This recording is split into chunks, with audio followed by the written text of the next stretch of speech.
Austin was a man who never knew contentment. He had a warm smile that made women trust him easily and a tongue sharp enough to convince anyone he was sincere. To the people in his town, he was Gift's loving husband. But a few kilometers away, in another bustling city, he was Beverly's charming man, whispering sweet promises of forever. Gift was his first wife, the woman who had given him her heart without holding back.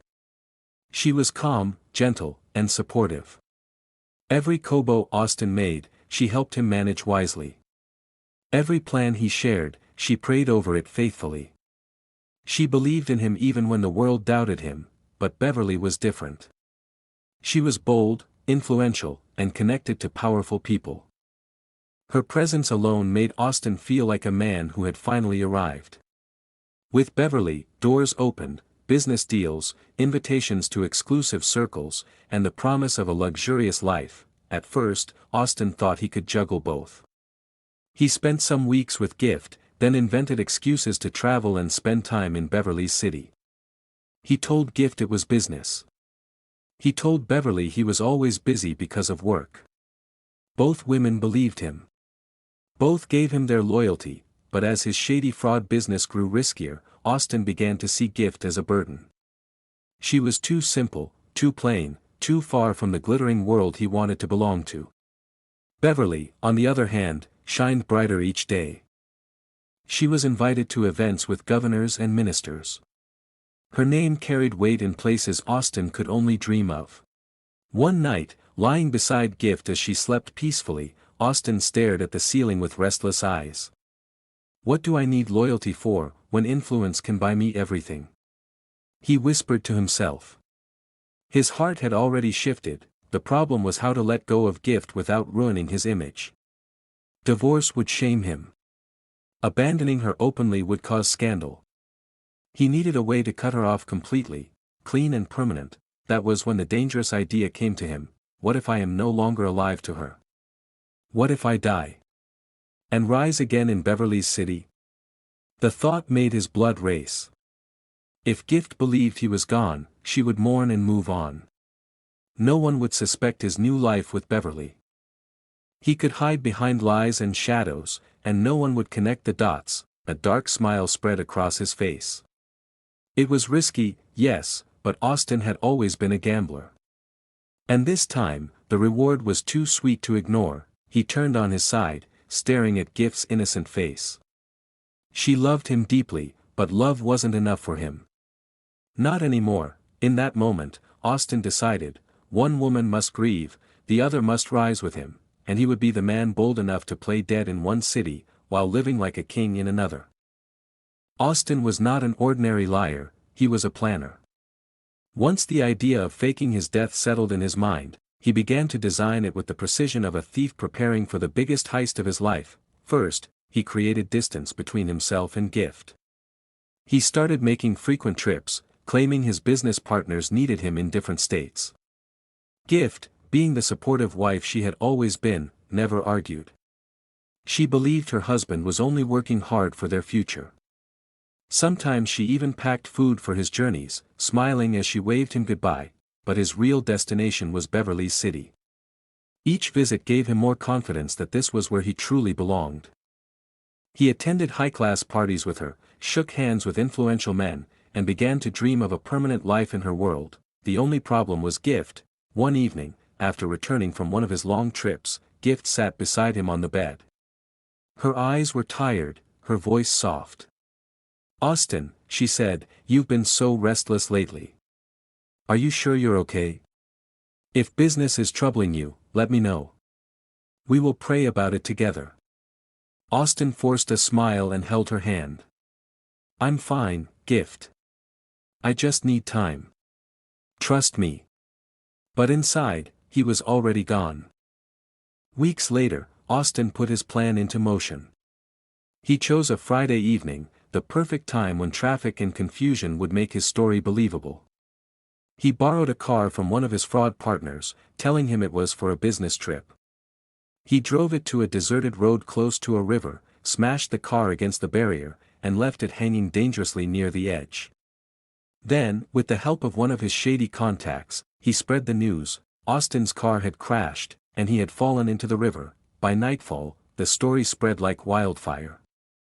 Gift received the call she never imagined in her worst nightmares. Her husband was gone. She screamed so loudly the neighbors rushed in. She collapsed on the floor, her body shaking as if her soul was being ripped apart.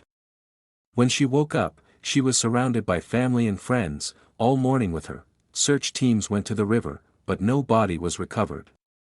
The conclusion was simple: Austin's body had been washed away. For days, Gift could not eat. For weeks, she wore only black. The church held a memorial service, and Gift wept until her eyes swelled shut. She buried an empty coffin, her hands trembling as she touched the grave. Meanwhile, Austin was very much alive, hidden in Beverly's city. He shaved his beard, changed his phone number, and rented a small apartment. At night, he sat with Beverly, who had no idea about his fake death, and whispered sweet promises. "Now, my life truly begins," he told himself, raising a glass of wine. Gift's world collapsed the night she heard of Austin's accident. For days, she could not accept it. She sat by the window, waiting for a knock on the door, praying he would walk in and tell her it was all a terrible mistake. But Austin never came. Her family surrounded her with love, but nothing could fill the emptiness in her chest. She barely ate, her skin grew pale, and her once bright smile disappeared. Even sleep refused her. Each time she closed her eyes, she saw Austin's face, smiling, waving, leaving. One evening, after weeks of mourning, her younger sister begged her to eat. "Gift, please," she cried, placing a plate of rice before her. "You'll make yourself sick." Gift pushed the food away, tears running down her face. "How can I eat when my husband is lying cold somewhere, alone in a river? How can I live when he is gone?"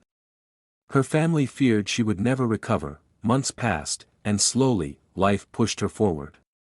The church women visited often, praying with her, encouraging her to stand again. Neighbors offered support.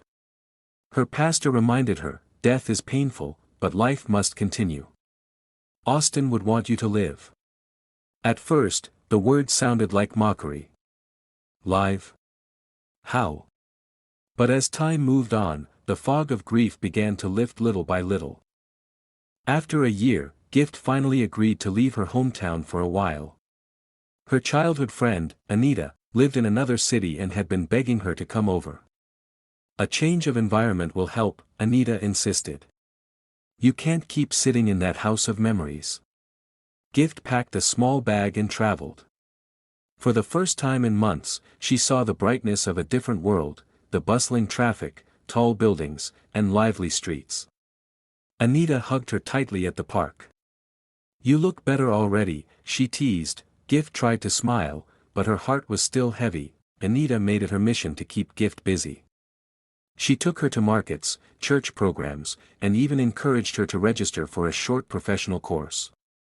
"It will distract your mind," Anita said firmly. Slowly, Gift began to breathe again. She started to eat well, laugh a little, and even plan for a future where she stood on her own 2 feet, but the wound of losing Austin never truly healed. Some nights she still cried herself to sleep, clutching his old shirt. One afternoon, Anita convinced her to join her for lunch at a popular restaurant in the city. Gift agreed, not knowing that this outing would shatter everything she thought she knew. As she walked into the restaurant, her eyes scanned the room casually. Then she froze. Her heart pounded, her breath caught in her throat. Sitting in the corner, laughing with a woman, was Austin. Alive. Whole. Breathing. Her tray slipped from her hands, crashing to the floor. She pointed, her voice trembling with disbelief. "Austin."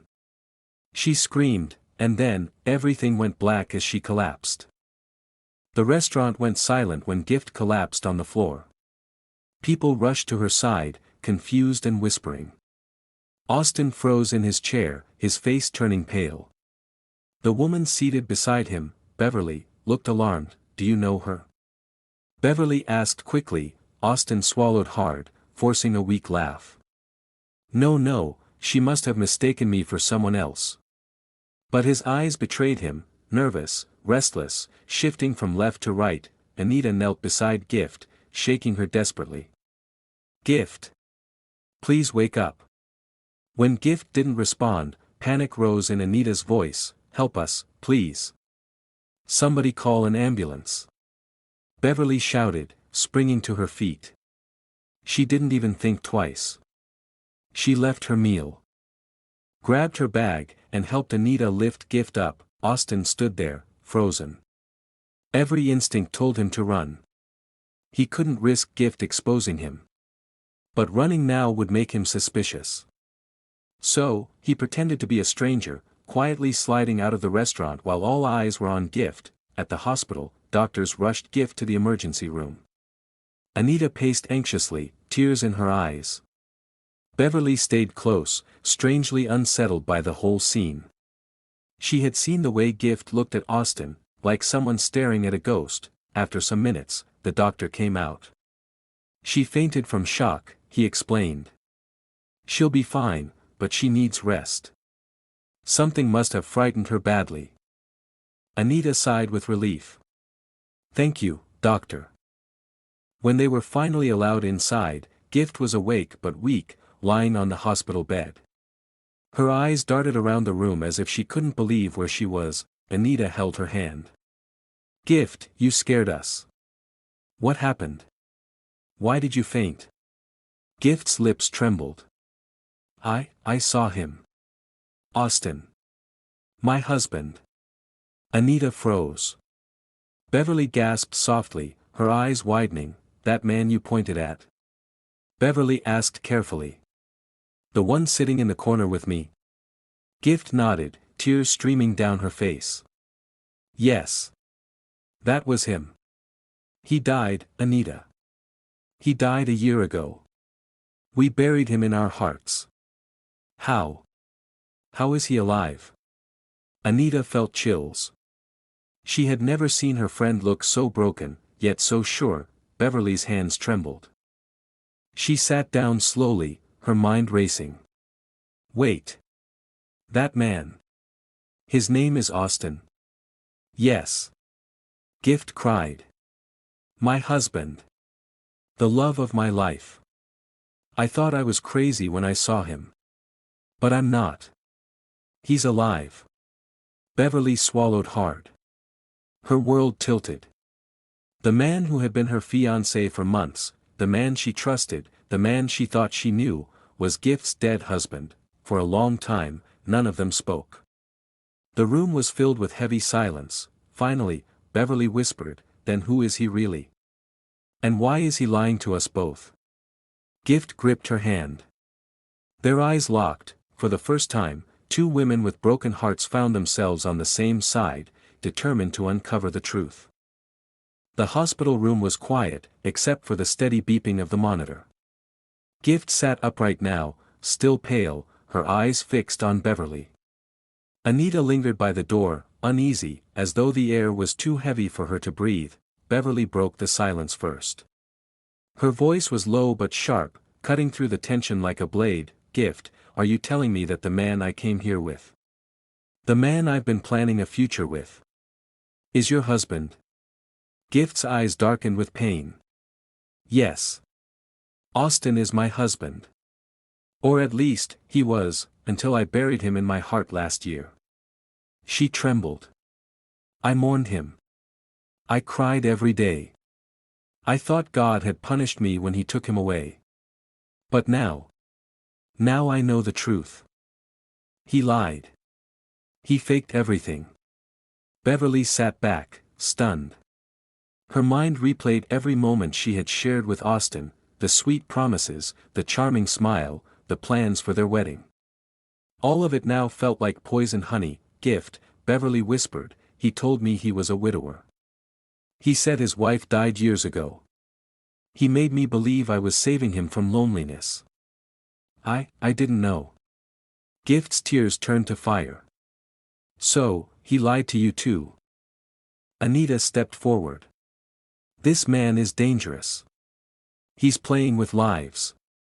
Beverly leaned closer to Gift, her face set in determination. I didn't come here to be the enemy. I didn't know. But now that I do, I won't sit back and let him get away with it. Gift studied her for a long moment. She saw sincerity in Beverly's eyes, pain, but also anger. The kind of anger only betrayal could carve into a woman's soul. Slowly, Gift nodded. Then we stand together, she said firmly. He cannot destroy us both and walk free. We will make him pay. For the first time since that day in the restaurant, Beverly felt strength rising in her chest. She reached out and clasped Gift's hand. Together. Anita exhaled deeply, relief washing over her. Good. Because if you fight him separately, he'll crush you. But if you fight him as one, you'll expose him for who he really is. That night, as Beverly drove Gift and Anita back to the hotel, a new kind of fire burned in their hearts. Gift was no longer the grieving widow. Beverly was no longer the naive fiancée. They were two women bound by one secret, and one mission. Meanwhile, Austin sat alone in his apartment, pouring himself a glass of whiskey. His hands shook slightly as he remembered the look in Gift's eyes at the restaurant. The way she screamed his name haunted him. He muttered under his breath, "No, she can't ruin this for me. Not now. Not when I'm so close." But deep down, he knew the walls were closing in, and for the first time in a long... The next morning, Gift woke up with swollen eyes. Sleep had been impossible. Memories of Austin's smile, his promises, and his funeral haunted her like shadows that refused to fade. But this time, she wasn't mourning, she was burning with rage. Beverly arrived at the hotel early, carrying a small notepad. Her face was set with determination. "Gift," she said softly, "if we want to bring him down, we need proof. Words won't be enough. A man like Austin knows how to twist the truth. We must be smarter than him." Gift nodded slowly. "What do you suggest?" Beverly flipped the notepad open. "First, we track his moves. Where he goes. Who he meets. What business he's really into. If he faked his death. There must be a reason, and I'm certain it's bigger than just us." Anita, who had joined them, folded her arms. "You're right. From the way he disappeared from the restaurant, it's clear he's hiding more than just a double life." Gift hesitated, then asked, "But Beverly. Why are you helping me? He's your fiancé. You could just walk away." Beverly's eyes hardened. "Because I hate liars. I hate men who think women are tools for their games. Austin used my heart, just like he used yours. If we don't stop him, he'll do it again to another woman. Or worse." Gift studied her for a moment, then felt something unexpected. That day, the three women began their plan. They followed Austin from a distance, careful not to be noticed. They discovered he often visited a luxury hotel downtown, meeting with well-dressed men who carried briefcases. He never stayed too long, always looking over his shoulder as if expecting to be caught. One evening, Beverly managed to snap a picture of him handing an envelope to a foreign man in the hotel lobby. Gift's stomach twisted. "What's inside that envelope?" She whispered, "Money. Documents." "Something illegal," Beverly replied, lowering her phone. "This isn't just fraud, it looks international." Anita added, "If this gets into the right hands, we can bury him without lifting a finger. The law will do it for us." But things weren't that easy. Austin was careful. He never used the same phone twice, never lingered too long, and never allowed anyone too close. It was like chasing a shadow. Still, each secret they uncovered drew them closer to the truth. Beverly kept a file hidden in her apartment, gathering every picture, every detail, every suspicious move. Gift wrote down the dates, the times, and the faces of the people Austin met. One night, as they sat together, Beverly whispered, "Do you know what scares me?" "What?" Gift asked. "That he already knows we're watching him." Gift froze. For the first time, she realized the risk they were taking. Austin was not just a greedy husband, he was a man who had built his life on lies. And men like that never fell quietly. Austin sat in his dimly lit apartment, flipping through a stack of crisp dollar notes. The whiskey glass beside him was half empty, but his mind was sharp. For days, he had felt something was wrong. A shadow following him. Eyes watching from corners, he leaned back in his chair, muttering to himself, no mistake stays hidden forever. But I cannot afford to fall now. Not when I've come this far. Just then, his phone buzzed. It was a message from one of his contacts: someone is sniffing around you. Be careful. Austin's jaw tightened. He thought of Beverly. She had been asking more questions lately, innocent ones, but too many. And then there was Gift, who had screamed his name in public like she had seen a ghost. That single moment in the restaurant had shaken him to the core. The next day, he decided to test Beverly. Beverly, he said smoothly over dinner at her apartment, you've been acting distant. Is there something you're not telling me? Beverly forced a smile. I'm fine, Austin. Just work stress. Austin's eyes narrowed. He reached across the table, gently taking her hand. You know I love you, right? And I hate secrets. If there's anything I should know, tell me now. Beverly's heart raced. She could feel his eyes digging into her soul. For a moment, she almost confessed everything: the hospital, the pact with Gift, the evidence file hidden under her bed. But she caught herself, squeezed his hand, and whispered, I love you too. Austin smiled, but it didn't reach his eyes. He knew she was lying. Later that night, Beverly found her apartment slightly disturbed. A drawer left half open, her documents shifted. Panic spread through her chest. Had Austin searched her things? Meanwhile, Gift noticed strange occurrences too. A man loitering near her hotel. A call that ended the moment she picked up. A shadow that seemed to follow her at night. She told Anita. Voice trembling, he knows. Austin knows. The tension between the women grew heavier. They met secretly in Anita's flat, whispering like fugitives. He's watching us, Beverly admitted, her hands shaking. He doesn't trust me anymore. I think he searched my apartment. Gift's voice was hard. Then we must move faster. If he suspects us, he'll try to silence us before we expose him. Anita leaned in, her face serious. Then let's give him a taste of his own medicine. If he thinks he's the hunter, we'll make him the prey. For the first time, Gift and Beverly shared a grim smile, but across town, Austin sat in his car, watching from the shadows as Beverly's apartment light went out. His lips curled into a dangerous grin. If they think they can play me, he whispered, they're in for a surprise. The mask of charm was gone. The real Austin, the calculating, ruthless man, was finally awake. Gift paced the room, her hands restless. We can't just keep waiting, Beverly. Austin is already suspicious. If we don't strike first, he'll destroy us. Beverly sat at the edge of the bed, her face pale but determined. You're right. We need something big, something that will force him into the open. Proof the police can't ignore. Anita leaned forward, her eyes sharp. Then let's trap him. If we create the right situation, his greed will do the rest. Men like Austin can't resist money. Gift frowned. But how? Beverly slowly opened her bag and pulled out her phone. I know some of his contacts. High-paying ones. If we pose as one of them and request a private meeting, Austin will come running. We'll make sure the authorities are ready. Gift's eyes lit up with both fear and hope. But he'll smell a trick. Anita smirked. Not if Beverly is the bait. Beverly's heart skipped. Me? Yes, Anita said. You're the one he trusts most right now. If you tell him about a wealthy investor, he'll believe it. Silence filled the room.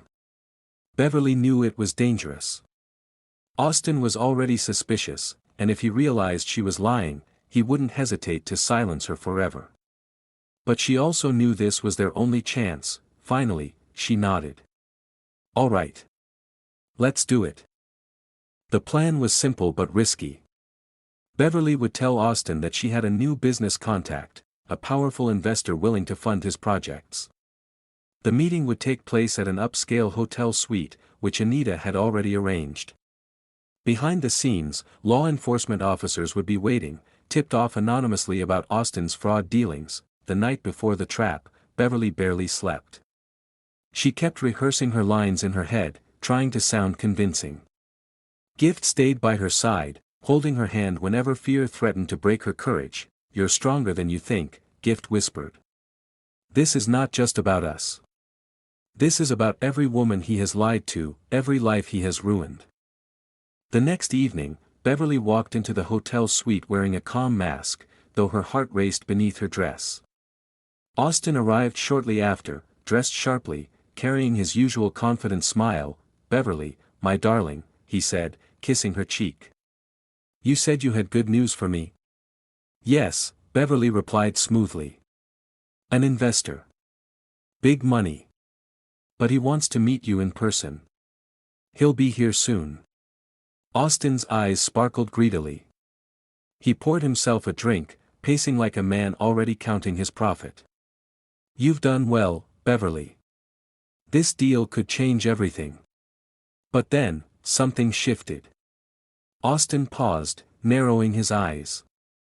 His smile faded into suspicion. Tell me. He said slowly. His voice cold. Why do I feel like this is too perfect? Too easy. Beverly's throat tightened. Her heart pounded. She forced a laugh, but Austin's gaze sharpened like a blade. He was no longer smiling, and Beverly realized, he was starting to smell the trap.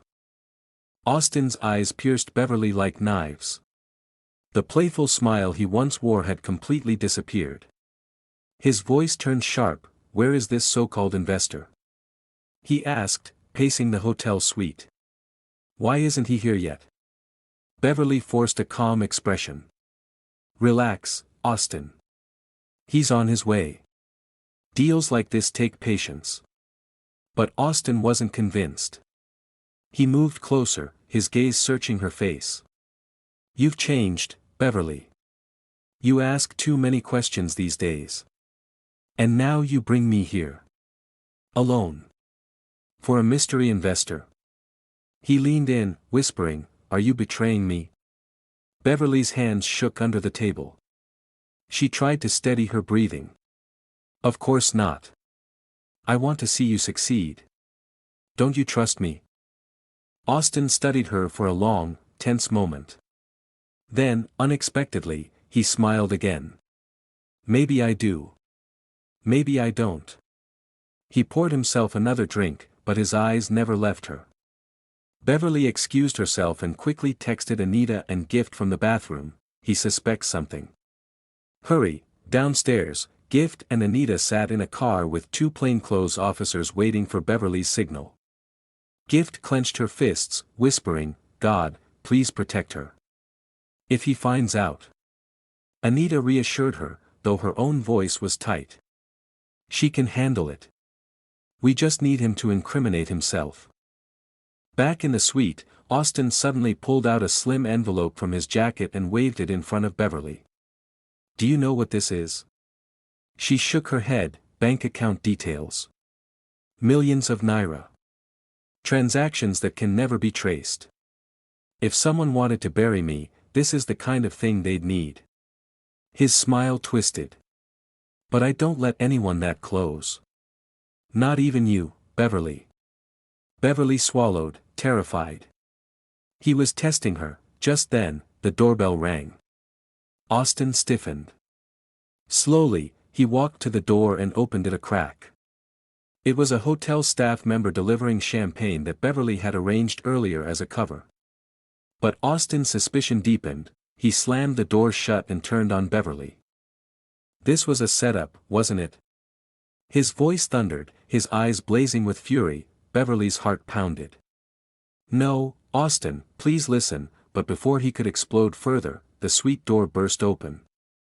Two officers stormed in with Anita and Gift right behind them, Austin Okoro. One officer barked.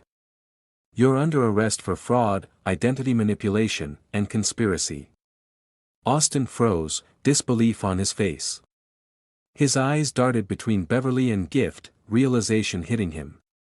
"You. Both of you." His voice cracked. Gift stepped forward, her voice firm. "Yes, Austin. The women you betrayed. The women you thought were blind. We're the reason you're finished." Austin roared, lunging toward them. But the officers pinned him down. His screams echoed through the hotel suite as handcuffs clicked around his wrists. Beverly and Gift stood side by side, their eyes meeting. For the first time, there was no rivalry, no pain, just victory. Austin's empire of lies had finally collapsed. The courtroom was silent except for the judge's voice echoing across the hall. Austin stood in the dock, his once proud shoulders slouched, his eyes bloodshot. Gone was the charm, gone was the confidence. He looked like a man stripped bare before the world. The charges against him were red: fraud, impersonation, forgery, and faking his own death. Each count cut deeper than the last. Reporters scribbled furiously, cameras flashed, and whispers filled the room. Austin Okoro, once a man who thought he could cheat everyone, including fate, was finally facing justice. Gift sat on one side of the courtroom, her head held high. She wore no makeup, no jewelry, only dignity. Beverly sat beside her. Calm but strong, as though years had hardened inside her within weeks. They exchanged a brief look. It wasn't friendship exactly, but it was respect. The prosecutor presented evidence, photographs, bank statements, testimonies.